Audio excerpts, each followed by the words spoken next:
नमस्कार दोस्तों, आज के इस वीडियो में हम भारत में होने जा रही एक ऐसी क्रांति के बारे में जानेंगे जो आगे चल के पूरे देश के दिशा को बदलने वाली है। इसे जानकर आप भी जागरूक हो जाएंगे। दोस्तों, जिस क्रांति की हम बात कर रहे हैं, दरअसल वो क्रांति तेलंगाना में आरंभ हो चुकी है। वैसे इस क्रांति को शुरू करने वाला कोई व्यक्ति या संगठन नहीं है, बल्कि सामान्य लोग खुद जागरूक होकर कांग्रेस सरकार को बाहर खदेड़ रहे हैं। तेलंगाना के रेवंत रेड्डी सरकार ने जातीय जनगणना करने की पहल की है, जो कि राहुल गांधी जी का एक बड़ा सपना है, जिसे उन्होंने लोकसभा चुनाव के समय पुरजोर तरीके से लोगों के सामने साझा किया था। लेकिन इसके चलते रेवंत रेड्डी जी को अपनी ही कांग्रेस पार्टी से बड़े विरोध का सामना करना पड़ रहा है। जी हाँ, जो लोग पिछड़े समुदायों और ओबीसी को विभाजित करने की योजना बना रहे थे, वो अब उसी जातीय जनगणना के लिए आए लोगों को भगा रहे हैं। ना केवल उन्हें भगाया जा रहा है, बल्कि उन्हें फटकार भी लगाई जा रही है, ये कहते हुए कि हम जानते हैं कि तुम्हारा मकसद क्या है। कुछ रिपोर्ट्स में तो ये भी दावा किया जा रहा है कि लोगों ने जातीय जनगणना करने आए कर्मचारियों को कुत्ते छोड़कर भगाया है। ये कांग्रेस के प्रोपेगेंडा की सबसे बड़ी हार साबित हो रही है। इसी समय आंध्र प्रदेश के उप मुख्यमंत्री पवन कल्याण जी ने जातीय जनगणना के बारे में धमाकेदार बातें उठाई हैं और महत्वपूर्ण मुद्दे साझा किए हैं। हम इन मुद्दों को एक एक करके समझाएंगे, इसीलिए इस वीडियो को पूरा एंड तक देखना बिल्कुल मत भूलिएगा। आपके दिमाग में कोई भी डाउट होगा, सब क्लियर हो जाएगा। लेकिन उससे पहले चैनल को सब्सक्राइब जरूर कर लीजिएगा। देखिए, इस एपिसोड में मैं एक महत्वपूर्ण मुद्दा स्पष्ट करना चाहता हूँ, जिसको लेकर अधिकांश लोगों को अभी तक स्पष्टता नहीं हो रही है। सबको लग रहा होगा कि इसमें क्या गलत हो गया, कांग्रेस जातीय जनगणना कर रही है तो करने दो ना। देखो, कांग्रेस जातीय आधारित जनगणना करने पर जोर दे रही है, ये तो आप सब लोग जानते ही हैं। लेकिन मुद्दा ये है कि ये केवल हिंदुओं की जातीय जानकारी एकत्रित करने पर केंद्रित है। इस जनगणना में भारत के सभी धर्मों और समुदायों को शामिल नहीं किया जा रहा है। ये केवल हिंदुओं के बारे में है। और अब आपको इसके पीछे का असली उद्देश्य समझ में आ गया होगा। यही सवाल अब तेलंगाना के लोगों के बीच में उठ रहा है। अब जो सरकार के प्रतिनिधि हिंदुओं से जाति पूछने गए थे, उन्हें तेलंगाना के लोग अपनी ही शैली में वापस जाने का रास्ता दिखा रहे हैं। गांव-गांव में लोग जागरूक हो गए हैं और ये दृढ़ता से कह रहे हैं कि वो कोई भी विवरण नहीं देंगे। शुरुआत से ही ये गंभीर आरोप लग रहे हैं कि कांग्रेस का उद्देश्य किसी भी तरह से एससी, एसटी और ओबीसी के लिए आरक्षित अवसरों को अपने वोट बैंक समुदाय को देने के लिए फिर से वितरण करना है। कुछ कांग्रेस और स्वतंत्र संगठन के नेता इस बारे में खुले तौर पर बयान दे चुके हैं। इतना ही नहीं, कर्नाटक में एससी, एसटी और ओबीसी समुदाय को दिए गए रिजर्वेशन में से 4% रिजर्वेशन चुपचाप अपने खास वोट बैंक को दे भी चुका है। अब कांग्रेस ये विश्वास करती रही है कि दलित और पिछड़े समुदाय कभी भी उनसे दूर नहीं जाएंगे। लेकिन अब तेलंगाना में जो हो रहा है वो ये है कि ओबीसी और पिछड़ा समुदाय गुस्से में है और कह रहे हैं कि क्या आप हमारी जिंदगी को बर्बाद करने आ रहे हैं और साथ ही जातीय जनगणना करने आए कर्मचारियों को वापस भेज रहे हैं। इस बारे में खबर आ रही है कि जातीय जनगणना कर्मचारियों को घृणा के साथ भेज दिया गया है वापस कि जाओ तुम, हम कोई जानकारी नहीं देंगे।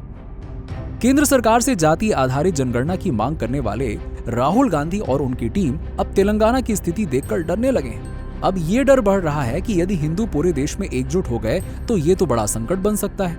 लोगों के गुस्से का कारण ये भी है कि जो जातीय जनगणना करने के लिए लोग आए थे, वो केवल जाति नहीं पूछ रहे हैं, बल्कि बैंक खाता number, phone number, pan card details भी मांग रहे हैं, जिससे कि लोगों के मन में शंका पैदा हो रही है। वैसे बैंकों ने पहले से ही चेतावनी दे रखी है कि कोई भी अनावश्यक जानकारी किसी भी ऐरे गैरों को ना दें, क्योंकि चोरों की संख्या बढ़ गई है और अगर आपका पैसा चोरी हो जाता है तो हम जिम्मेदार नहीं होंगे। लोग शंका करने लगे हैं कि जातीय जनगणना के कर्मचारी चोरों की तरह ये बैंक डिटेल्स क्यों मांग रहे हैं। चुनाव के समय राहुल गांधी ने कई बार कहा है कि हम आपकी संपत्ति को लेकर उन लोगों को दे देंगे जिनको हम चाहते हैं।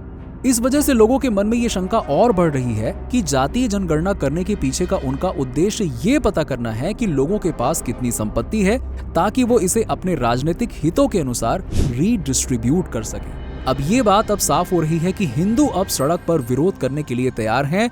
लोग अब सतर्क हो रहे हैं और कुछ जगहों से ये खबर आ रही है कि लोगों ने जातीय जनगणना करने आए कर्मचारियों पर कुत्ते छोड़ दिए हैं। और जैसे जैसे जन जागरूकता बढ़ रही है, लोग अब इन सवालों के उद्देश्य पर सवाल उठाने लगे हैं। जन जागरूकता के प्रयास किए जा रहे हैं, जिसमें लोगों से कहा जा रहा है कि वो जातीय जनगणना कर्मचारियों पर हमला न करें, बल्कि उनसे ये सवाल करें कि वो जो सवाल पूछ रहे हैं उसका उद्देश्य क्या है। अब इस तरह से उनसे पूछा जा रहा है कि आपको हमारे बैंक डिटेल्स क्यों चाहिए, हमारे संपत्ति विवरण को लेकर आप क्या करेंगे, हमारे फोन नंबर लेकर आप क्या करेंगे? लोग अब ये कहने को प्रेरित हो रहे हैं कि आप अपनी जाति ना बताएं, बस ये कहें कि मैं भारतीय हूं, मैं हिंदू हूं और मेरी परंपरा सनातन है।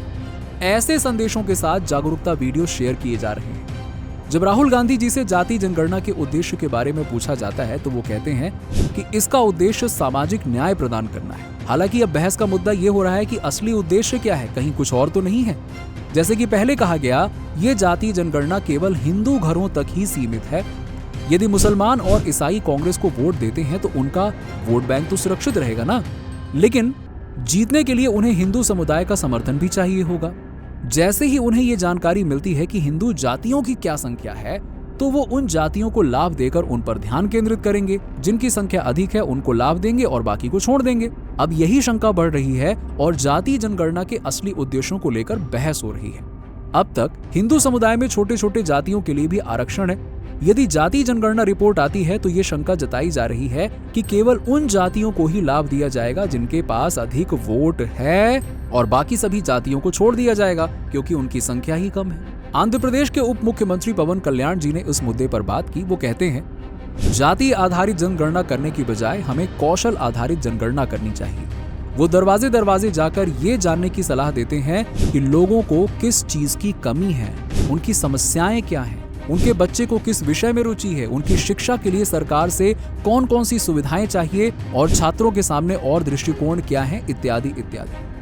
वो ये भी सवाल उठाते हैं कि जब भारत को 2047 तक सुपर पावर बनना है तो जाति के आधार पर समाज को विभाजित करके आप विकास को पीछे क्यों धकेल रहे हैं? पवन कल्याण जी का ये वीडियो सोशल मीडिया पर वायरल हो गया और शिक्षित और समझदार लोग उनके विचारों से सहमत हो रहे हैं। इसके परिणाम स्वरूप तेलंगाना में लोग अब राहुल गांधी जी से ये सवाल पूछ रहे हैं कि राहुल गांधी जी, आप हिंदू जातियों को विभाजित करने से पहले अपनी जाति के बारे में स्पष्टता दें। लोग अब राहुल गांधी के दादा दादी के नाम भी उठा रहे हैं, ये बताते हुए कि वो मुसलमान थे और उनसे अपनी जाति को लेकर स्पष्टता देने की मांग कर रहे हैं। यदि राहुल गांधी इसका जवाब नहीं देते तो तेलंगाना के मुख्यमंत्री रेवंत रेड्डी से इस पर जवाब देने की अपील की जा रही है।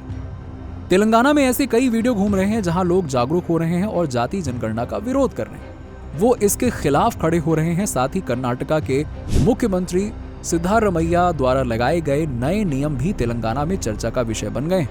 सिद्धारमैया सरकार ने यह निर्णय लिया है कि राज्य के किसी भी टेंडर में 4% मुसलमानों को आरक्षित किया जाएगा, जिससे कि एक नया विवाद खड़ा हो गया है। डॉक्टर अंबेडकर के संविधान में ऐसी कोई व्यवस्था नहीं है और लोग ये चर्चा कर रहे हैं कि क्या ये कदम महाराष्ट्र और झारखंड में वोटों को आकर्षित करने के लिए उठाया गया है। अब वास्तविकता ये है कि मुसलमानों का वोट पहले ही कांग्रेस के साथ पूरी तरह से जुड़ा हुआ है और उनके किसी अन्य जगह जाने का कोई खतरा भी नहीं है। इसके बावजूद कांग्रेस लगातार उन्हें हर चीज ऑफर कर रही है, जिससे कि ये संदेह पैदा हो रहा है कि उनका असली उद्देश्य तो हिंदू वोट बैंक को नष्ट करना है। सिद्धारमैया का निर्णय और भी सवाल खड़े करता है। लोग ये अनुमान लगा रहे हैं कि इसके पीछे एक बड़ी साजिश हो सकती है। अंत में जाति जनगणना का असली उद्देश्य भारतीयों के बीच विभाजन पैदा करने का प्रतीक हो रहा है, जैसे कि अंग्रेजों का रहा है डिवाइड एंड रूल, जिससे देश एक रणभूमि बन जाए।